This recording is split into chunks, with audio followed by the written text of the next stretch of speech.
and he showed up and he attacked Kenny Omega. So that was really awesome. And then he flew out back to his Fozzy he actually flew out back to his Fozzy set and did his Fozzy set dressed as Pentagon Dark. 2 hours after this. It was amazing.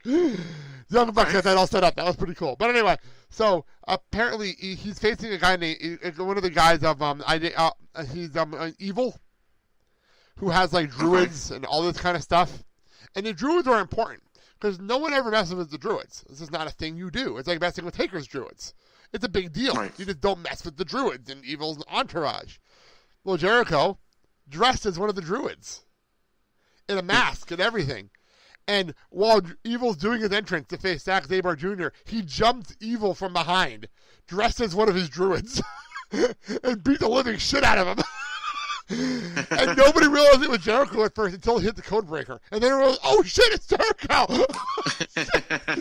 So they set up Jericho versus Evil for the next New Japan show. Not Wrestle Kingdom, but the next New Japan show. I think it was really, really cool. So I expect Jericho to win that and retain Tony. I don't expect Jericho to drop the title until Wrestle Kingdom. But still, it's pretty damn cool that Jericho makes these appearances out of nowhere. No one knows it's coming. Like, nobody expects it every single time. He's the master at this. And it's great, and it works. It's great. He's the absolute best at it. Absolute best. So, we mentioned it earlier. And we have SmackDown 1000 on Tuesday. Which I will be actually here to watch. Woohoo! You know what it is? I was doing the Clerk's Minute recording schedules, and I didn't put 2 and 2 together that Tuesday was SmackDown 1000 until like 3 weeks ago.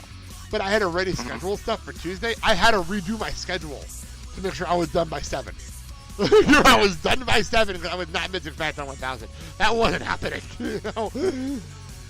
So, SmackDown 1000, they have announced, obviously, the World Cup qualifying match between Rey Mysterio and Shinsuke Nakamura. Would you like to hear my prediction of what I think the future is going to be for this feud? Of course. Okay, so I ran this by CJ, and CJ loved this idea. So, you have Rey beat Shinsuke here, because obviously the Saudi Prince fought Rey Mysterio. So, you have Rey beat Shinsuke here. Then, Rey can say, I beat you on SmackDown, so I want a U.S. title match. So then you do Rey versus Shinsuke at Survivor Series for the U.S. title. You have Rey beat Shinsuke for the title. You keep that feud going for a couple of months, have Shinsuke get his rematches and all that kind of stuff. And then you set up at WrestleMania Andre Cien Almas versus Rey Mysterio for the U.S. title. Oh.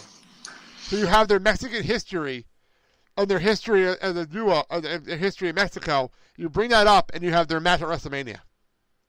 Okay. That's what I want to see happen. Apparently Rey wants to face Almas. So do it at Mania. Right. So there you go. And then you can almost give him his WrestleMania moment. You have Vega dressed amazing because it's WrestleMania. And then you have Rey be whatever superhero he feels like being in this month. And you do that match, and that'll be amazing. that works. There you go. That's my booking for Rey Mysterio in the next few months. So nice. There you go.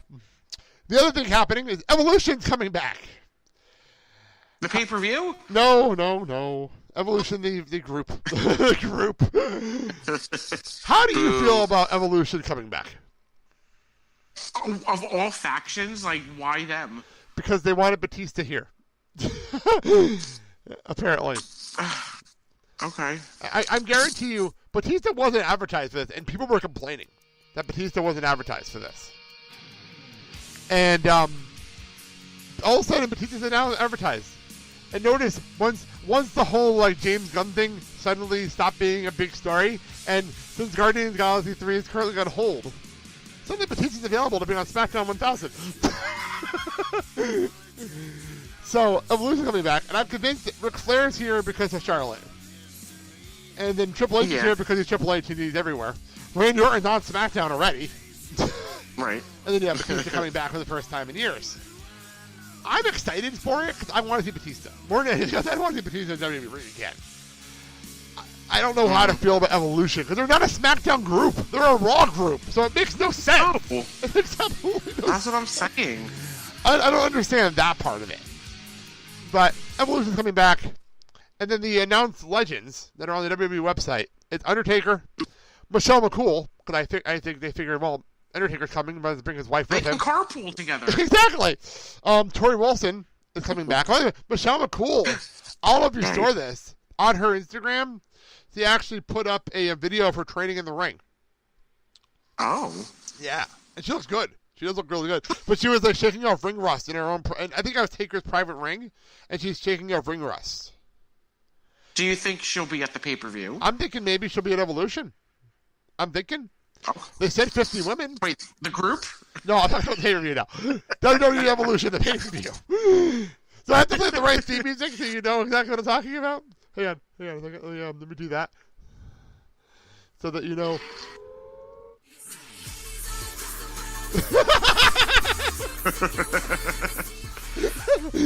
I'm talking about Evolution, the pay-per-view. There you go. Okay. So, I think we have a cool wrestle there. There's a lot of ideas you can do. I don't know, is Layla available? Maybe they can bring back really cool for something. That would be cool. Yeah, like a one-time, I mean, one-time only. Mandy heard a rumor that they want to tag Beth Phoenix and Natalya back together for one night. See, that would be fun. That'd be fun. These are little ideas that I like. You know what I mean? These are little ideas that they're throwing out there that I like. These rumors. They're really, really fun. So that's, and also Tori Wilson obviously is being advertised for this. I think that makes sense. If you can't get Stacey Keibler, bring Tori Wilson back. So, and where is Stacey Keibler, by the way? I haven't heard her name in years. Like, where is she? You have any clue? I haven't heard Stacey's name. Ever since she dumped what's-his-face. Yeah, like, I haven't heard Stacey Keibler's name in so long. And I'm surprised that they reach out to her and just have her come back for this. Not even back for Evolution, come back for this. I don't know, it's weird. She was big on SmackDown, so I'm surprised he's not here. And then, of course, Teddy Long and Vicky Guerrero. Coming back. You can't do a SmackDown 1000 without Teddy Long. You can't. It's impossible. So does that mean we're going to get like a 5-on-2 handicap match? Evolution. They're going to make a tag match. He's going to make an attack match against the Undertaker. Undertaker.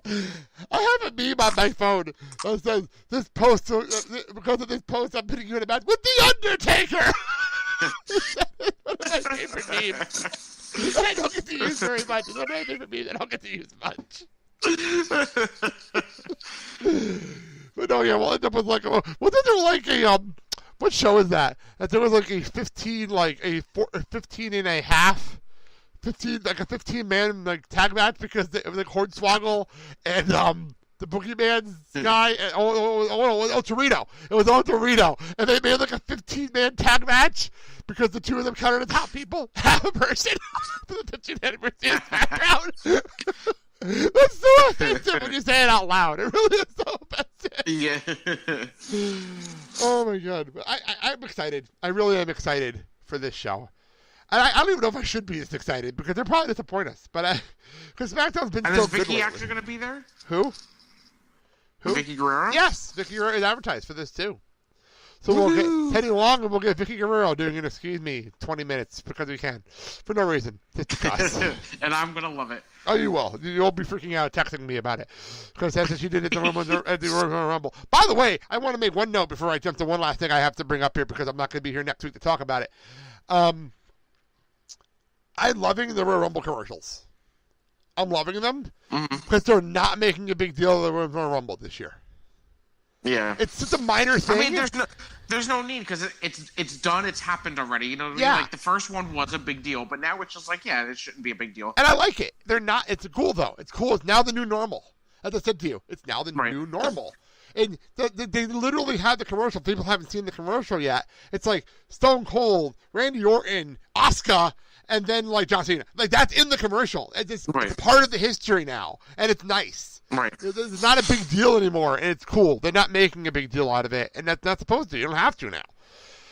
Right. So I like that. I just want to make a note of that. I know it sounds stupid, but like the more you make this stuff normal, the more you like main event a Raw or a SmackDown with a women's match for no reason, makes it not as important and makes it more normal. You know, like you can main event SmackDown with the segment between Becky Lynch and Charlotte, and it's not surprising anymore. Yeah, you know? Right.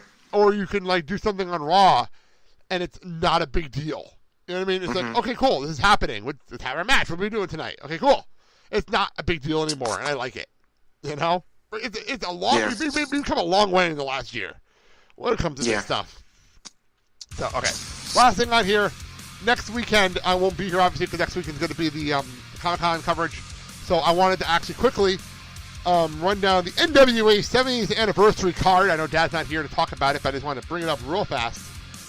I have the show. I got it for free because I had 26 credits on my Fight TV account from All In Weekend, and this is $25. This is $1 credit. So I had 25 credits, so I got it for free. So I will be watching it eventually. So the NWA World Heavyweight Championship will be on the line. Here the train. 2 out of 3 falls match between Cody and Nick Aldis. This is Nick Aldis' rematch. We're having the NWA National Championship. They stripped the old champion because they didn't want to come back. And we're doing 2 fatal 4-ways. It is Willie Mack, Jay Bradley, and Mike Farrow, and Ricky Starks, Hulk Cabana, Sammy Guerrero, Scorpio Sky of STU, and Sam Shaw. This is a name I haven't heard in a long time. Then the winners will be facing off in a match at the end of the night for the title. So that's pretty cool. And the NWA Women's Championship will be on the line. Jazz. There's a name from the past. I was going to say, is that the same Jazz? It's the same Jazz. That's a video on NWA's YouTube. It is the same Jazz. Wow. Jazz is defending the NWA. She's the last women's champion before Billy Corgan won. Billy Corgan bought the NWA. So she was the last women's champion. So she's coming back to defend her title against Penelope Ford. For those who don't know who Penelope Ford is, she is Joey Janela's second half. Like Joey Janela and Penelope Ford and All In. Penelope Ford is amazing in the ring. Wow. This is going to be a great match. I'm really looking forward to it. You didn't see All In, Sal. Penelope Ford did as much in that match between Joey Janela and Hangman Page. She did as much in that match as the guys did. Like she took table spots. She was hitting head scissors out the top ropes. She was hitting like ridiculous moves. Like it was amazing to watch her. I never heard of her before, and she was absolutely incredible in All In. So I'm looking forward to this match against Jazz, which is so weird to talk about Jazz in 2018. Look at the name. I know. You just don't say. All right, well that's it. That's our show. That's everything we had to talk about today. Very nice. A lot of stuff. Nice. A lot of stuff to talk about here. A lot of stuff. Yeah. So what's end this show? Is this the right version, by the way? Isn't it great? It really is. I want to make sure this is the right version. What song is this, Sal? This is Bad Wolves, and this is their cover of the Cranberries' song Zombies. Very nice. It is very nice. All right. That's it for the show, Sal. Let's get out of here. Go. For more information on our show, including where you can hear our show, go to the BlakeandSalShow.com, our Facebook, Twitter, and Instagram pages, and comment or leave a rating and review, and we will read it on the show. Important note, Instagram. I will be posting pictures from Ace Comic Con on Instagram. That'll be my main place to post pictures. There's probably more on Instagram than on Facebook. Straight from the panels, live from the panels. So just so people know, when I'm at Ace Comic Con, look for pictures on our Instagram page. So that's going to be a big plug. I wanted to bring that out here. We're a part of the Filling the Void Podcast Network. You can hear me every Monday, Wednesday, and Friday on Clerks Minute, covering Clerks 2, and every other Friday talking about No Days But Today. And if you're a part of our network today, you can hear all of those shows this morning. All those things this morning. Also, I want to plug something that's not on here. Last night when you're hearing this was the return of Open the Mic Wrestling Night. Open Mic Wrestling Night with our boss, Dave. Our boss. And last night was the first live show, and the first replay will be today, right after our show. So if you want to hear that, go download that on the Open Mic Wrestling Night. Dave's so excited. He is so giddy excited for this. It's a live Twitch show. Yeah, that's his baby. That's his baby. So excited for this. He's been texting me for days. He's so giddy excited for this show. So go support him. It's going to be 2 times a week on Twitch.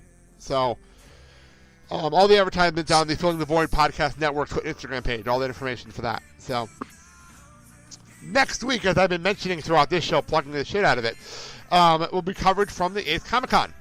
Following week will be the double coverage of WWE Evolution, talking here on Blake and Sal Show and also on Pucks and Polish. On our show, we'll also be covering Crown Jewel.